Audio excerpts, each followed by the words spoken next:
I first heard about it from Carrie Stearns in the summer of, I guess it would have been the early summer of '83. I was living with a family of women, the Grady's, and Carrie came to the house. She was friends with them already, and she was already involved. I'd been away for a year and had just moved back.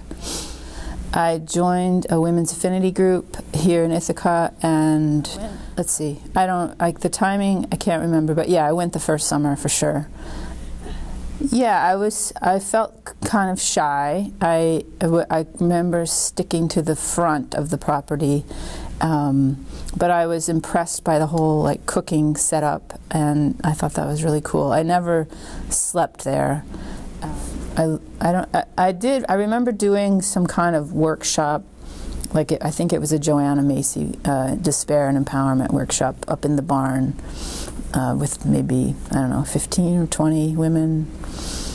So I would say I was actually there at the front maybe 15 times total.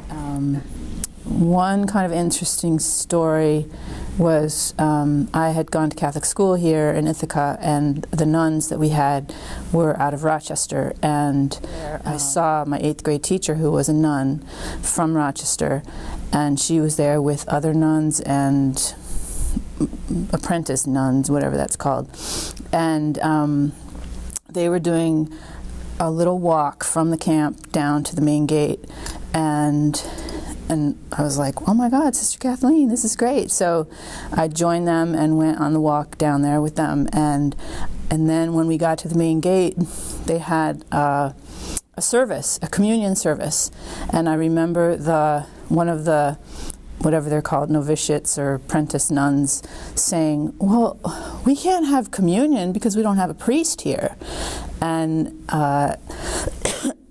Sister Kathleen said, look, we're going to have Holy Communion, and if Jesus wants to be there, that's his business.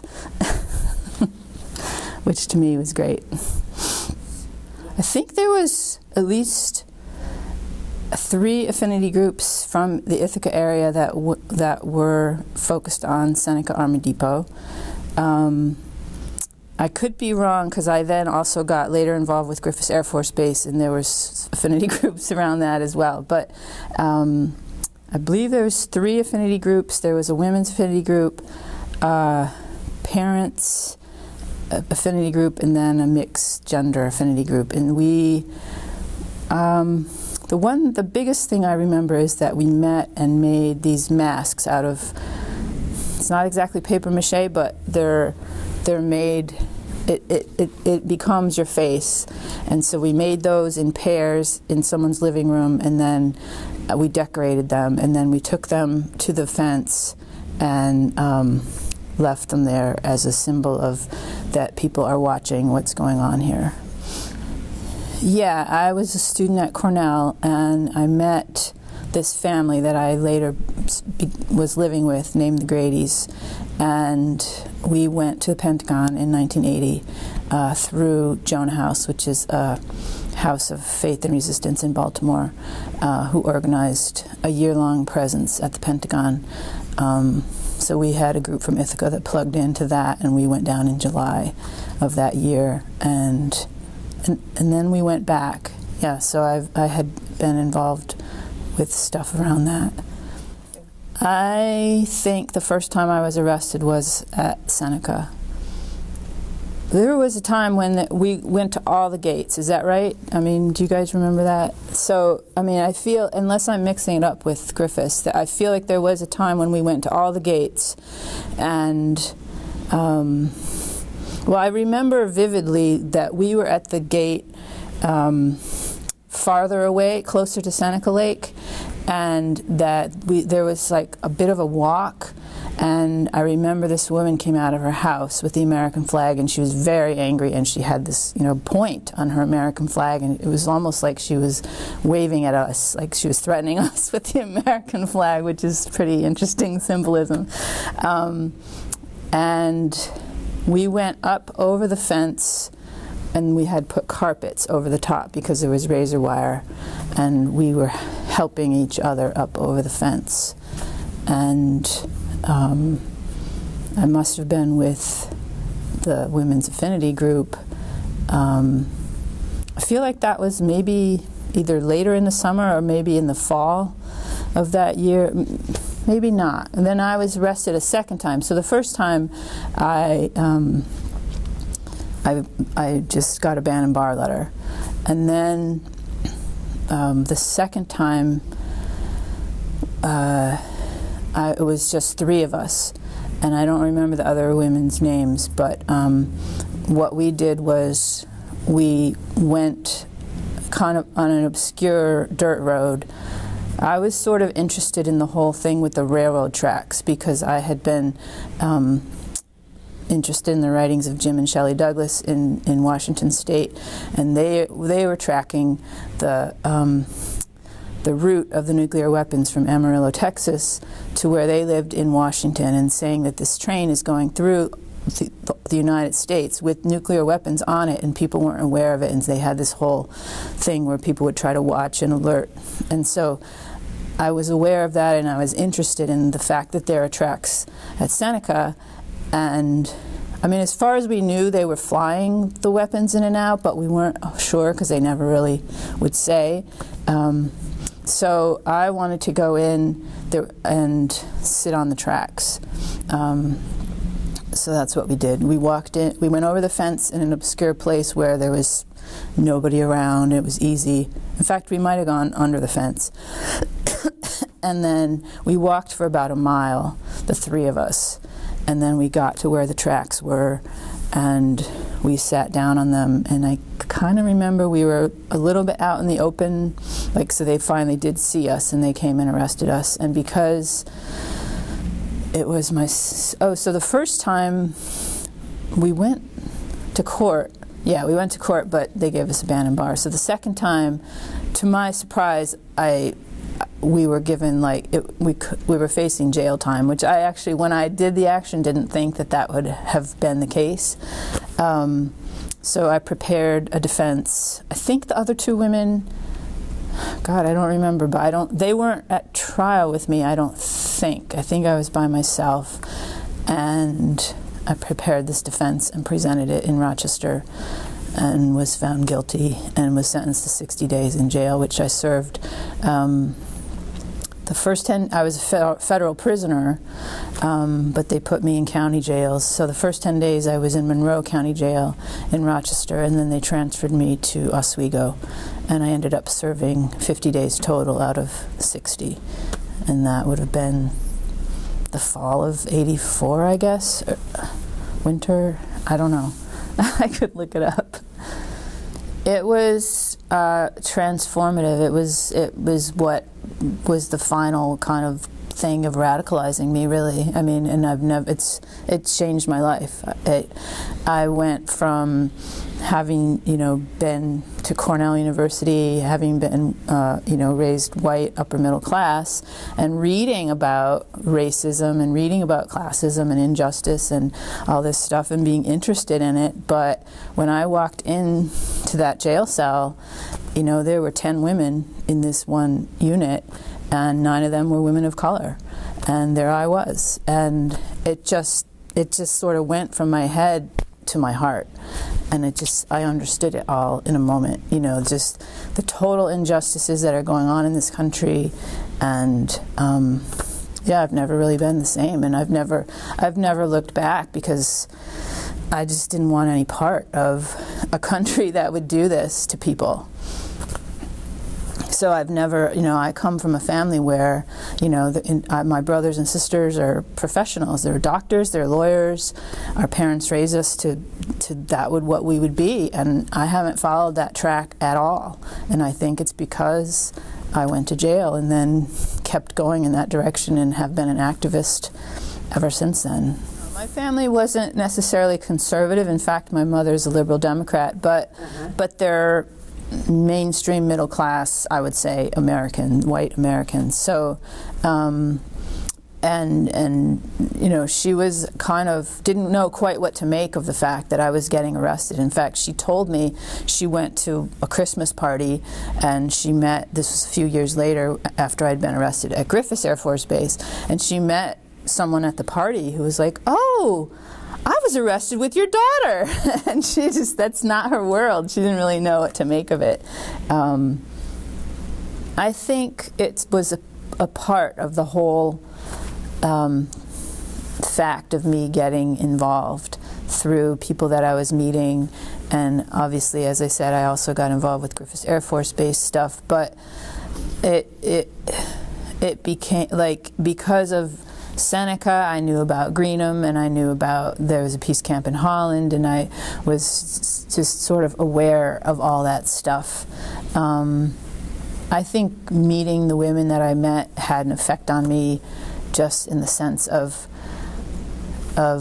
opening my eyes to kind of an alternative. As I said, you know, I grew up in this mainstream family, and so just being around women who were choosing different choices was helpful. It was like opening a window.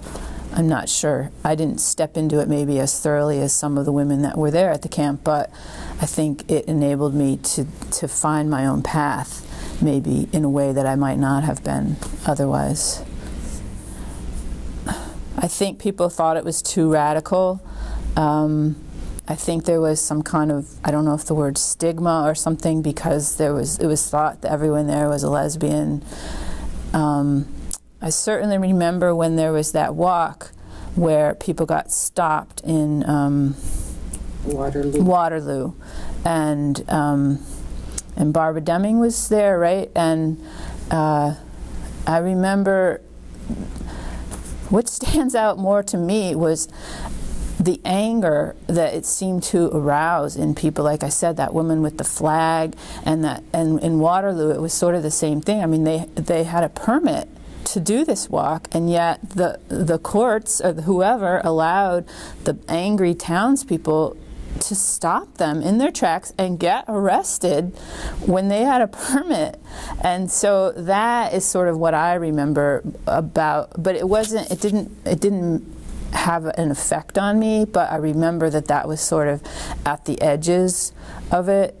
And but I also remember hearing about that time when the people were arrested and in that gym for, I think, 2 or 3 days, and that actually was an amazing thing, because all these activists who were busy and moving around and got to be together.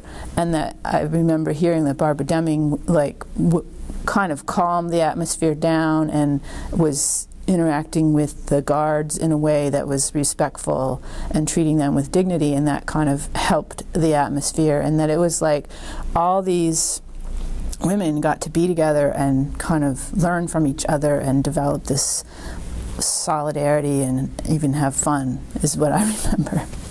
And no, I mean, at the Pentagon, since 9/11, I have not been there, but I've heard from Claire Grady, she was just there last week, that it is like beyond intense.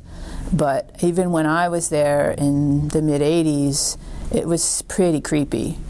And the guards were already kind of on alert, like thinking we were going to be violent and ready for that. It wasn't like at Seneca and Griffiths, you could try to make human contact with the person that was arresting you, and that usually worked. You could feel they were nervous, but if you kind of conveyed that you cared about them, or I told them your name or whatever, they often would relax. But at the Pentagon, it just wasn't like that. They were having none of that, and this was in the 80s. Probably did nonviolence training to go to the Pentagon, and I probably did a nonviolence training to go to Seneca, and then I later became a trainer, and yeah, I've been to so many nonviolence trainings. I'm totally sick of them, but I've gone on to support people that have been arrested. So there was the Griffiths Plowshares, where Claire was part of that, and Carrie and I were support people for that action and went to that trial, and then it just went out of my head. Well, yeah, I was supportive of Annie Majors. There was something, the St. Patrick's Four. So people that went to a recruiting station right here near Ithaca on the day, March 17th, just before the war started in Iraq in 2003, and knelt and prayed and poured their own blood, and so they were arrested for that. So I was one of the main support people for that, which went on for a long time because they had 2 trials. So they had a trial here in Tompkins County where they had a hung jury, or they were acquitted. I can't even remember. I think they had a hung jury. Yeah, that's it. They had a hung jury, which sort of meant that they couldn't be put in jail. But then the prosecutor, or the district attorney here, bumped it up to the federal level and gave them federal charges. So then they had to go to court. They had to go to trial all over again in Binghamton. And I was one of the main supporters. I mean, there were many, but I was one of the people that was involved with supporting that action. I stayed focused on peace and disarmament issues for a long time, and since '83 have been a war tax resistor, which has been an important part of my identity, I guess you could say, or important part of my activism. And at one point had a job as the national coordinator for the National War Tax Resistance Movement.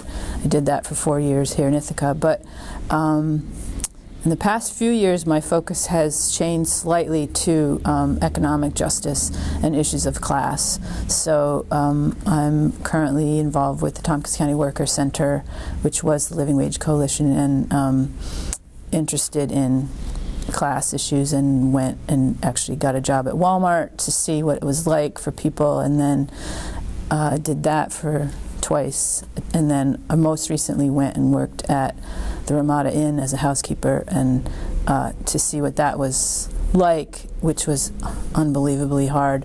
And I mean, that was, going to jail was my first eye-opener all those years ago. This has been my second eye-opener. The lives of the working poor, and so I'm pretty involved with that right now. We have a hotel workers campaign and are trying to figure out how, on all different fronts, to organize low-wage workers and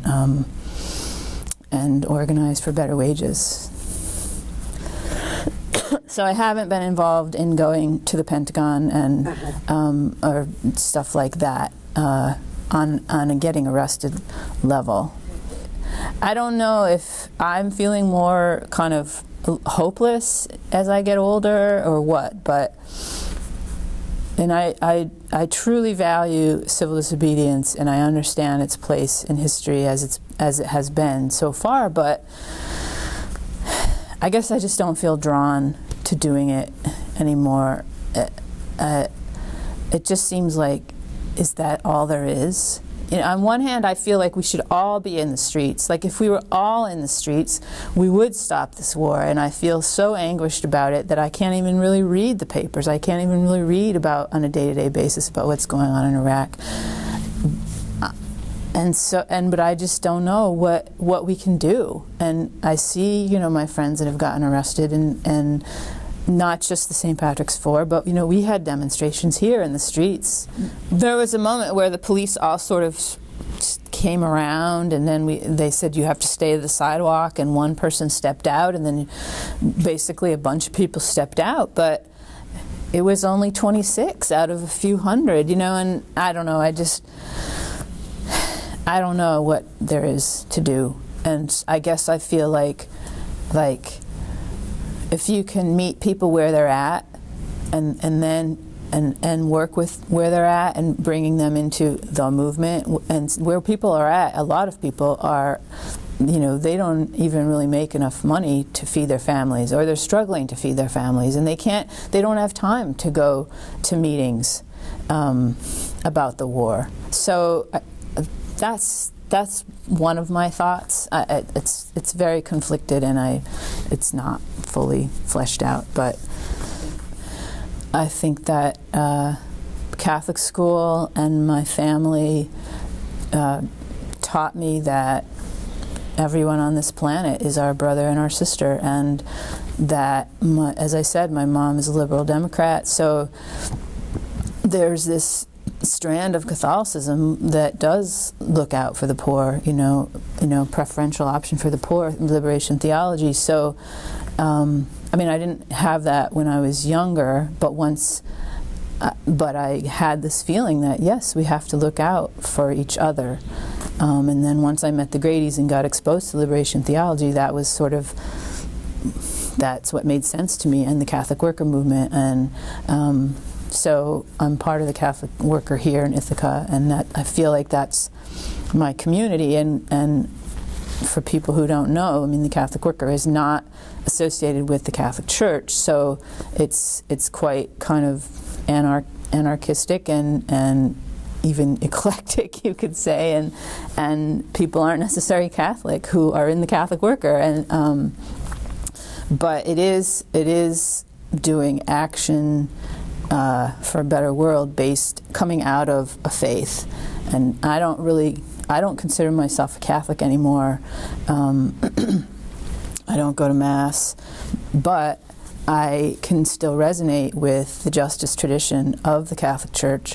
I resonate with the justice tradition of any faith, and yeah. So I feel like any person that I meet who has a faith tradition, I can meet them on that level. In fact, someone that I was working with at the Ramada, is a Christian, and that's important to him. And I felt like we could meet there, even though right now for me it's not the same language, but I can see that we have that in common. I guess I remembered that this other kind of story about when I was in jail, which was pretty important to me, was I had been reading, I guess it was Barbara Deming, in jail in Rochester, and I remember reading getting this concept that, like, they can put you in jail, your body, but not your spirit. Like, you can still be free, and that really spoke to me. And so after 10 days in Rochester, they moved me to the Oswego County Jail, which was completely different. Rochester was urban. This was so rural, and it was this old-fashioned jail, and it was mostly men, but the women were on the 3rd floor, and it had sloping roofs. They gave us slippers. It was in Rochester. They had opened our cell doors with a button on a panel somewhere down the hall. This was literally a key. It felt like I was in a Western movie. It was weird. And they called the women guards matrons, and there were just a few of us. There was literally like 5 or 6. And mostly it was white rural women who were in for, bad checks or whatever. But when they first moved me there, I was used to the way it had been in Rochester, even though I'd only been there for 10 days. And so they had different rules here at this jail, and they told me, for example, well, they had the light on all night, which they hadn't done in Rochester, and so I couldn't sleep very well, so I put the blanket over my head, and they came along and said, "You have to take that blanket off your head. We have to be able to see your face." And this pissed me off. And then someone sent me a card, and I took toothpaste and I pasted it up to the wall. Didn't have any tape, but what I had learned, would work. "You have to take that card down." And I was like, this is when this reading from Barbara Deming kicked in, and I was like, I'm thinking, they can't tell me what to do, They have my body, but they don't have to have my cooperation.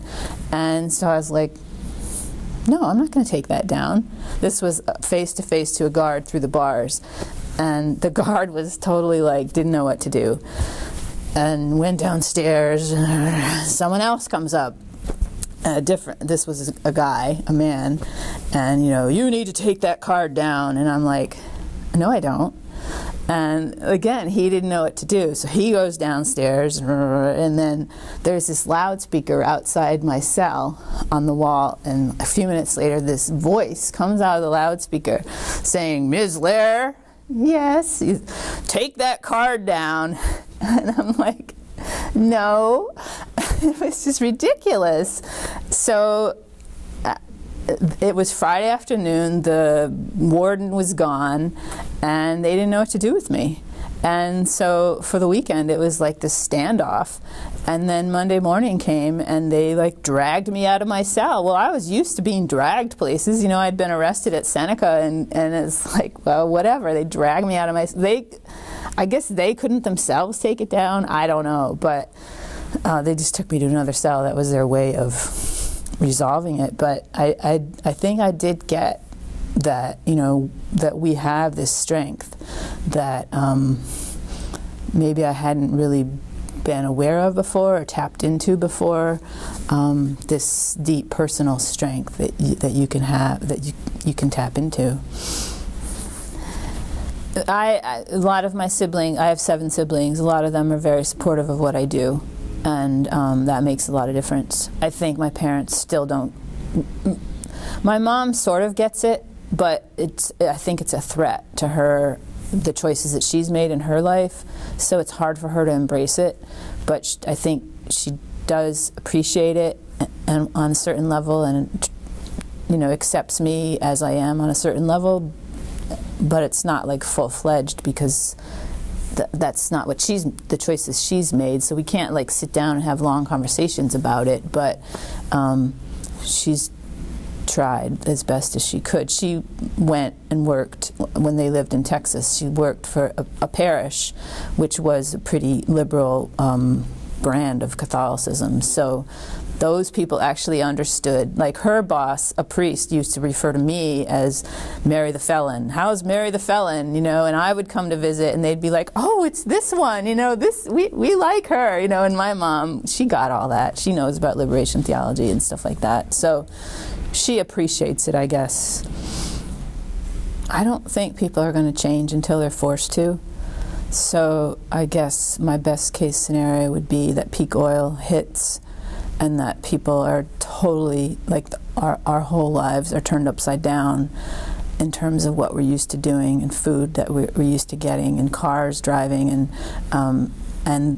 that out of that will come this cooperation, and looking out for each other, and much more growing of food everywhere, because it'll have to be local. And yeah, it's not a whole lot more fleshed out than that, but that's one vision. We have a farm. We rent land from people that have land that they want to rent. So the first year it was 3 women, and we called ourselves 3 sisters. The second year we had a 4th woman join us, but we still call ourselves 3 sisters.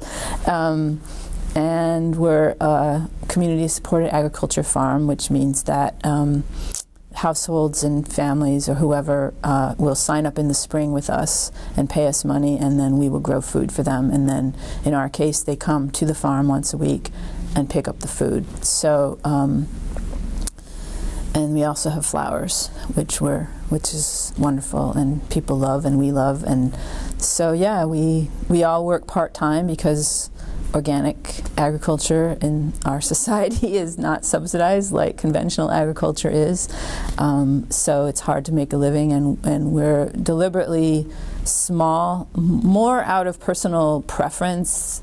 It is also kind of political thing of not using fossil fuels, but it's even more so just that's our preference. We prefer, we don't want to necessarily drive tractors, and we like it small, like working with our own hands and bodies. And so it's not we don't have like 150 households that come and pick up. It's just this year we'll have 30 shares, and that'll be the most that we've done. But it's great. It's really great when people come to the barn and get their food, and like little kids are excited, and the people are talking to each other, and like the kids will start eating right away. Mom, can I eat this carrot? You know, and it's just a really good feeling to grow food for people.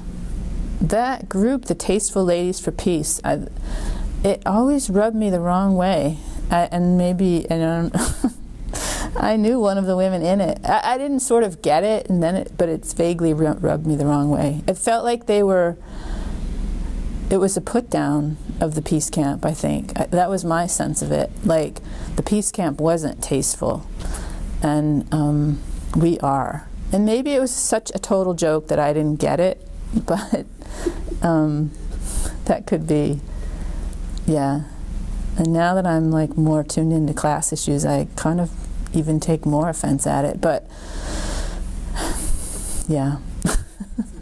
And I was sad because I forget who it was that just told me that the peace camp got sold for back taxes, and that's just, to me, that's just, I just wish that that could have been prevented. And I know obviously you guys are all about the history of it, and I just think that if people had known, we could have rallied and raised enough money just to pay the taxes. And I don't know, maybe I'm wrong, maybe it was time, but it would have been nice to have had a number of people, whoever wanted to be in on that decision, be allowed to be in on that decision. And then if it was decided that no one had the energy to live there and had the energy to put into it, okay, then it's a decision.